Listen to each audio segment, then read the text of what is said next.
Cette capsule vous est présentée par Evo Retro, distributeur d'accessoires cool pour gamers et collectionneurs de figurines et de jeux vidéo, ainsi que par la boutique Maixu pour vos peluches et articles décoratifs geek. Bonjour à toutes et à tous, ici Maxime pour Ciné Techno et aujourd'hui je vais faire la critique du film House of Cards, Un cri dans l'ombre, en combo Blu-ray DVD.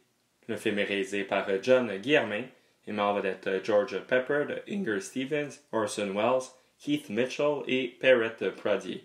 Il est distribué par Elephant Film et vous pouvez vous le procurer en magasin depuis le 6 juillet 2021. Reno Davis, un boxeur récemment retraité, est surpris par une balle de fusil qu'il manque que de peu. Furieux de découvrir que le tir est l'œuvre d'un jeune garçon, Davis se rend à la rencontre de la riche famille du jeune homme pour partager sa colère. La discussion avec la mère du garçon se termine par une offre d'emploi pour Davis. En effet, la mère pense que le côté américain de l'homme pourrait être bénéfique pour l'éducation du garçon. Davis accepte finalement d'être le tuteur, mais à ce moment, il ne réalise pas l'ampleur du pouvoir du reste de cette famille. House of Cards, un film de 1968, est une adaptation cinématographique du roman de Stanley Ellin, sorti en 1967.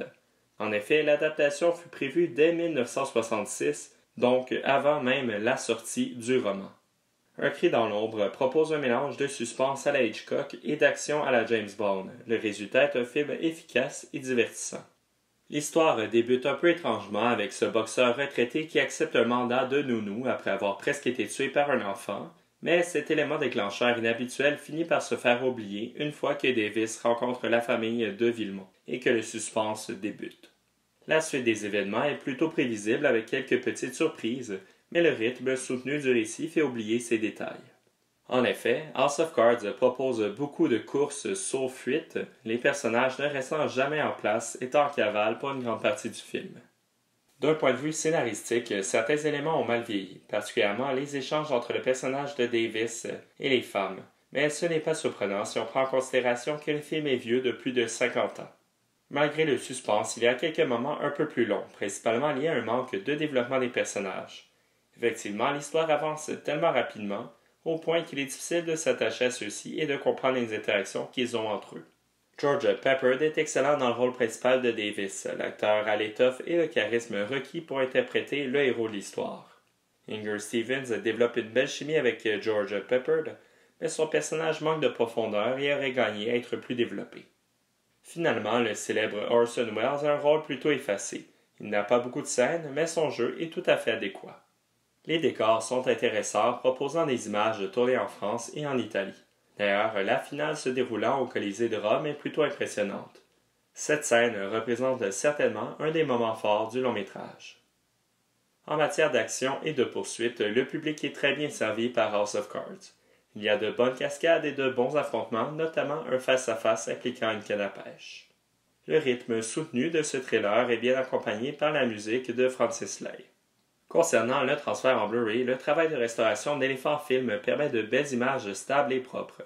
Il y a parfois quelques poussières se traduisant en points noirs ou blancs dans l'image, mais c'est tout à fait mineur.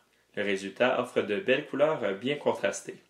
Pistes sonores et format l'image, l'audio du Blu-ray est disponible en anglais et en français DTS HD Dual Mono 2.0 et pour le DVD disponible en anglais et en français Dolby Numérique Dual Mono 2.0.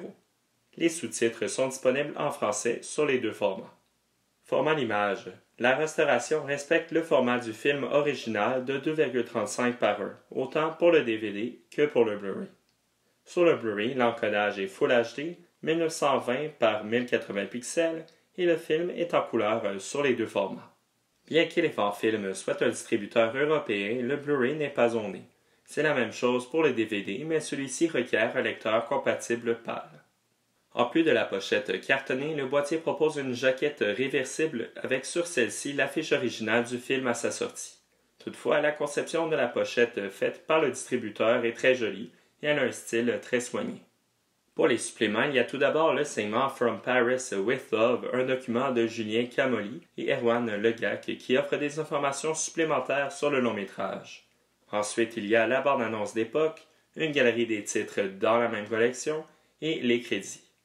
Pour conclure cette critique, House of Cards propose un bon divertissement bien rythmé avec de bons moments de suspense.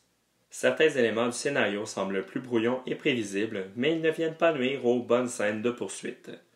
La qualité de cette édition restaurée par Elephant Film fait de cette copie un incontournable pour les amateurs du cinéma de la fin des années 60. C'était Maxime pour Ciné Techno. Merci beaucoup et surtout, bon visionnement.